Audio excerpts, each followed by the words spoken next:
সরকারের অভিপ্রায় এইটাই যে ৩,০০০ টাকা দেবো না। দেখুন, ভারতবর্ষে আরও তো রাজ্য আছে, কংগ্রেস পরিচালিত রাজ্য কর্ণাটক আছে, কংগ্রেস পরিচালিত রাজ্য তেলেঙ্গানা আছে, হিমাচল আছে, ঝাড়খণ্ড আছে।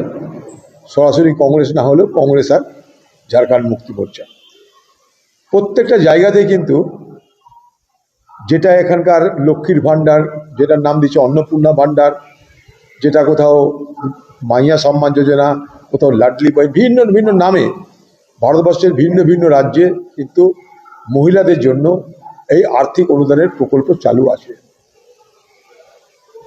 কিন্তু ভোটের আগে এক কথা, ভোটের পরে আরেক কথা, এটা কিন্তু কংগ্রেস পরিচালিত কোনো রাজ্যে আপনি দেখাতে পারবেন না। মনে করুন কর্ণাটক ভোট করার আগে 5টা প্রতিজ্ঞা করেছিলাম আমরা যে এই 5টা কাজ করব। 2.5 বছর হয়ে গেছে সিদ্ধারামাইয়ার সরকার, দেখুন সেই 5টা কাজ সম্পূর্ণ করে দিয়েছে। সেখানেও কিন্তু এই মহিলাদের জন্য অনুদান প্রকল্প আছে। তো আমার কথা হচ্ছে ভোটের আগে এক কথা, ভোটের পর আরেক কথা কেন? ভোটের আগে তো কেউ 12 পাতার দরখাস্তের কথা বলেনি, 12 পাতার ফর্মের কথা বলেনি। লক্ষ্মীর ভাণ্ডারকে কেন্দ্র করে এ বাংলায় রাজনীতি হয়েছে সবাই জানি আমরা। লক্ষ্মীর ভাণ্ডারের নাম করে এ বাংলায় যোগ্য অযোগ্য সকলের কাছেই ভোট পাওয়ার আশায় সরকারি কোষাগার থেকে টাকা দেওয়া হয়েছে। কিন্তু তার পরিবর্তে যারা ক্ষমতা এলো তারা কি বলেছিল? তারা সেদিন বলেছিল যারা লক্ষ্মীর ভাণ্ডারের উপভোক্তা তারা সকলে পাবে, আরো নতুন নাম সেখানে নেওয়া হবে। তাহলে এই কথাটা বলার মানে কি হলো? অর্থাৎ এই সরকার ক্ষমতায় আসার পর থেকেই তাদের প্রতিশ্রুতি ভঙ্গের প্রক্রিয়া শুরু করে দিয়েছে। এটা অত্যন্ত দুর্ভাগ্য।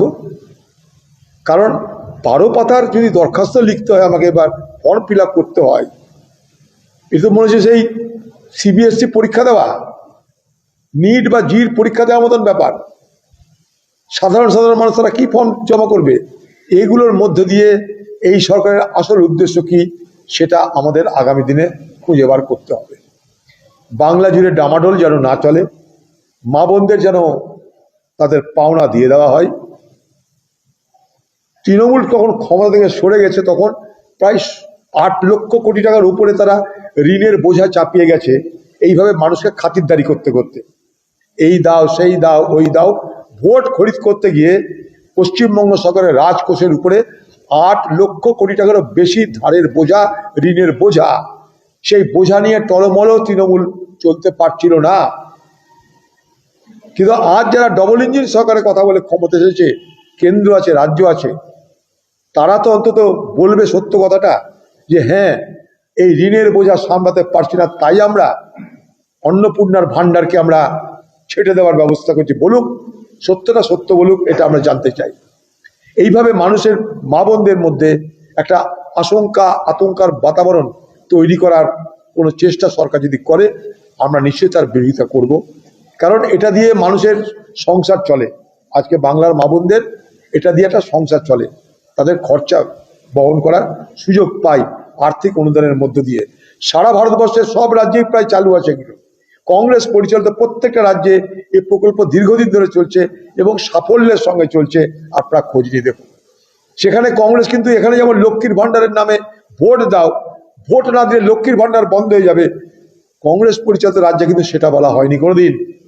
ভোটের সঙ্গে তারা কখনো সেটাকে সম্পর্কযুক্ত করেনি, আর মাথা বিকিয়ে খাতিরদারি করেনি। রাজ্যকে বন্ধক দিয়ে তারা কাউকে খাতিরদারি করেনি। রাজ্যে রোজগার বাড়িয়েছে, মানুষকে দিয়েছে। কংগ্রেস পরিচালিত রাজ্যগুলোর এটাই ফারাক, রোজগার বাড়িয়েছে, মা বোনদের দিয়েছে। পশ্চিমবঙ্গে তৃণমূল রোজগার বাড়ায়নি, মা বোনদের দিয়েছে ভোটে ঘুষ দেওয়ার জন্য, তাই রাজ্যের 12টা বেজেছে। এই সরকার সেই সুযোগ নিয়ে আরো বেশি প্রলোভন দেখিয়ে ভোট আদায়ের চেষ্টা করেছে, দিয়ে এখন ল্যাজে গোবরে হাল হয়ে গেছে।